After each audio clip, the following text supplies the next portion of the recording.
হতে পারতেন ম্যাচের নায়ক, কিন্তু গোটা ম্যাচেই দেয়া হয় একটি মাত্র হলুদ কার্ড, আর সেটাও পেলেন নেইমার।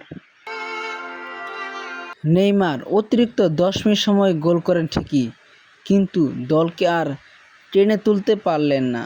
শেষ বাঁশি বাজার সাথে সাথেই বাজল ছেলে সাউদের বিদায়ের সুর। 36 বছরে এই প্রথম বিদায় নিতে হলো শেষ 16 থেকে। চোখের সামনেই পুরো দলকে বিধ্বস্ত হতে দেখে মাঠে কান্নায় ভেঙে পড়লেন নেইমার। চোখ মুছতে মুছতে নিজেই আবার সান্ত্বনা দিচ্ছেন দলের বাকি খেলোয়াড়দের। তবে মুখ থেকে কোনো কথাই আর বের হচ্ছে না। হয়তো ভাবছিলেন বিশ্বকাপের মাঠে আর নামা হবে না। সেই ম্যাচটি এত দ্রুত চলে আসবে সেটাও হয়তো কল্পনা করেননি নেইমার। ৬৮ মিনিটের মাথায় যখন তিনি নামলেন তখনও 0-0 গোলের ব্যবধানে ব্রাজিল ও নরওয়ে। এরপর মাঠে নেমে কোনো কেমো দেখতে পারেনি নেইমার।